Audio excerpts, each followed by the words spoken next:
Assalamu alaikum, hurmatli Qirg'iziston qirg'iz elim qandaysыңар? Dagы мен Арзыбек.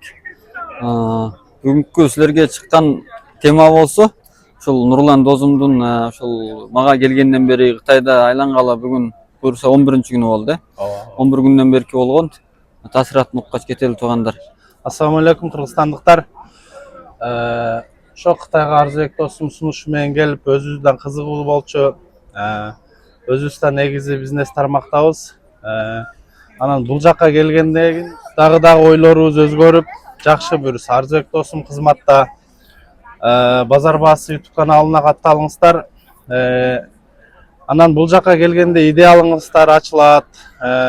Мисалы, эмне сунушуңуздар болсо, сунуш менен келгениңиздер жакшы. Эч нерсени билбей туруп бир идея менен келбесеңиздер кичине кыйналышыңыздар мүмкүн.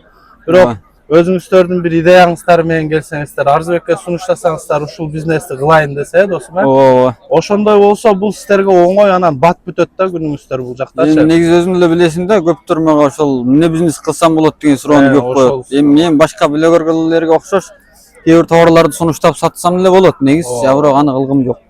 Эми баягы түбүнөн көрсөтөт да сиздерге, заводдон, фабрикадан, анан оптон берген жерлерден. Ошол жерлери жакты магачы, ошол жерлер. Анан дагы идеяларым ачты. Буюрсам да келечектин бизнесине Кытайда экен чындыгында. Чындыгында дүйнө бизнеси Кытайдан жасатат экен, баары элечи. Эмне бренд болсун, менин деген күчтүү баягы пикте турган брендтер деле Кытай аркылуу экен баарычы. Чындыгында мен агандым да, досум. Эми ошол 10 күндөн бери Ивун айландык, заводдорго бардык, Ивудан башка көптөгөн шаарларга бардык, туурабы досум?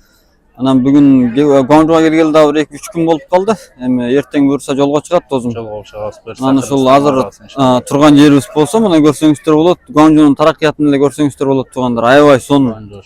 Негизи буюрса биздин Кыргызстан деле ушул даражага жетсе экен деген чоң үмүт бар менде. Өзүм кытайлык кыргыз болсом делечи. Кыргыздык каным силер үчүн дагы эле бар да негизи. Анан буякты карасаңар, буяк Гуанчжоу туугандар. Келсеңер, Гуанчжоуга келсеңер, ушундай жерлерди көрсөңөр. Менин айтмакчы болгонум, мен баягы келип шаар көрүп кеткиле дегендек сөз эмес. Эми шаарды көргөч негизи башка мамлекеттин тараккыятын билиш керек, бизнес немесин үйрөнүш керек дегендей. Мисалы, Кытайлардын бизнеси чынында күчтүү досум, өзүң байкадым. Анан менеткеч да болот. Булар тынбайт экен. Тынбай эле иштей берет да. Окшой эле баягы мештин астында жатып алып ойлонбойт экен. Булар иштейт экен да, иштейт экен. Булардыкы чындыгында баягы дүйнөгө баягы эмеси өндүрүштү таратканы чындыгында менеткеч калк экен. Бул жакка келсеңиздер, ойлоруңуздар да өзгөрөт. Мындай баягы келечекте мен ушундай кылам деген бир планды толук түрдө ала аласыздар да иншалла. Ошол дагы бар экен, точночу бар. Анан ушул сен келгенден бери, мисалы 11 күн болду. 11 күндөн бери наразычылыгың болсо айт досум. Жок. Биз наразы болгон жериң жок. Жок. Биз баарына ыраазыбыз досум. Мына ошо баягы кыргыздарды келсин деп баягы биз деле мисалы өзү негизи баягы артыбызды ойлоп баягы бир чөнтөккө иштейли, бир акча иштейли деген ойдо келдик чындыгындачы. Эми Арзыбек кандай мамиле жасайт экен, тигил бул деген ойлор болгон да. Болот да, любой адамда болот. Эми биринчи катын келип атсаңар, биринчи рет. Буюрса андан да жакшы тосуп алды өзү. Баарын баягы мен айткандай азыр бир тууган дос болуп калдык мына буюрса. Мындан кийин иншалла мындан да күчтүү иштерди кылабыз, иштешебиз досум экөөбүз буюрса. Бул эми баягы көрсөтүп берүүчү экен бизгечи чындыгында. Идеяңызды эле салсаңыз көрсөтүп берүүчү, ошо түпкү тамырына сизге жеткирип берет экен да. Эми колумдун келишинче жардамды аябайм да кыргыздардан негизи чынын айтканда. Анан ошол эми кийинкиде мисалы Кыргызстандан сагышыш мага келе турган туугандарга кандай айта турган сөзүң бар досум? Келе берсе болобу экен, эч кандай кыялат болбой. Эч кыялат болбой. Эми баягы бизнес кылам, өнүгөм деген адамга мунун тоскоолдугу жок, эч кандай тоскоолдугу жок. Силерге бул жерде эч кандай кыйынчылыгы болбойт, эгер Арзыбек менен келе турган болсоңуздарчы.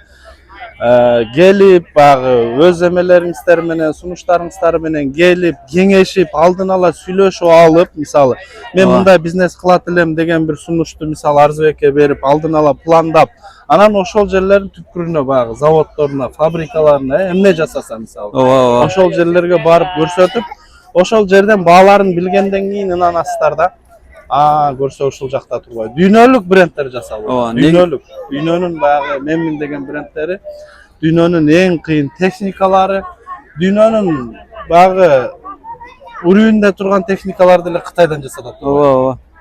бар жок ушул жактан Чын чыгып атат. Негизи бизнесмендерге чынын айтканда досум кыргызстандык кыргыз туугандар болсун, бизнесмендерге Кытайга келсе мүмкүнчүлүк өтө чоң да. Өтө чоң. Биринчиден көз ачылат, идея ачылат досум. Андан кийин бир көрүп кеткенден кийин сенде башкача болот да. Негизи сен баягы интернеттен көп көрөсүңөр да Кыргызстандачы, Кытайда мындай экен, тигиндей экен, сен асы бул экен деп. А бирок өзүңөр келгенде ал такыр башкача болот да. Базарды көргөндө, товарды көргөндө, завод, фабрикаларды, шаарды көргөн кезден анан өзүңөрдө бир кыл неме ойгонуш болот да. Негизи сен айтканда. Анан товардын дагы досум.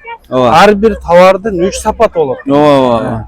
Мисалы кээ бирөөлөр туура баягы арзан бир нерсени көрүп алып биякта мындай болушу деген болушу мүмкүн. Бирок баягы арзан товар бул жерде андан да арзан да. 3 сапаты бар мисалы. Ар бир товардын жок дегенде 2 сапаты бар да. Бир эле нерсе жасаса ошонун 2 сапаты бар да. Жакшысы, жаманы, ортосу дегендейчи. Ошол жана силердин клиенттин талабы боюнча жасайт да завод делечи. Мисалы азыраак акча берсең, сапатын начарыраак кылат да. Өзүңдүн талабыңа жараша экен, сунушуңа, талабыңа, мага ушундай болсо боло берет деген болсо, ошол нерсени жасап берет экен. Туура. Анан жанакы башка көп блогерлер бар го, Кытайга келген силер тараптан. Анан көп нерселерди айта берет да, бул тигиндей арзан, мындай арзан деп. Андан кийин бул оптомдуу да, сен аны да өзүң билесиң да, өзүң оптомду иштеп атасың. Досум, ойлосоң. Анан кээ бир 1/3 алган менен 13 сен аз окшойт. 13 менен 103 дегендечи. Тупа-туура. Эми баары жок нерсени эле 1/3 болсун, 5/3 болсун заводдон ала бергеле болбойт да негизи. Чындыгында. Анан туугандар дагы ошо айтарым ошол мына Нурлан досум деле өзүнүн чын жүрөгүнөн чыккан сөзүн айтып атат. Досум сага да рахмат. Ошо мага чейин ушунчалык колдоп кубаттап келгениңе. Анан экинчиден туугандар, кыргыз элим, эч кандай кыйлат болбой келе бериңиздер. Жана ошондой эле кытайлык кыргыз тууганыңар Арзыбек силер үчүн эч кандай бир жардамын аябайт колунун келишинче. Анан акырында айтарым, Базар Базы YouTube каналына катталып алууну унутуп калбаңыздар туугандар. Анан Нурлан досум кийинчиде дагы жакшылаган товарларды апарса, Жоңкайга барсаңар Нурландан эң жакшы сапаттагы, эң арзан товарларды ала аласыңар десе. Иншалла. Дүкөнүнүн ордун бир айтып кой досум. Жоңкай базары, проход юг 80-контейнер келе бересиздер иншалла. Ооба, келе бергиле. Техника боюнча келдик биз мына. Кыргызстанга жакшы жаңылыктарды алып барабыз. Рахмат. Аман болгула. Ассаламу алейкум.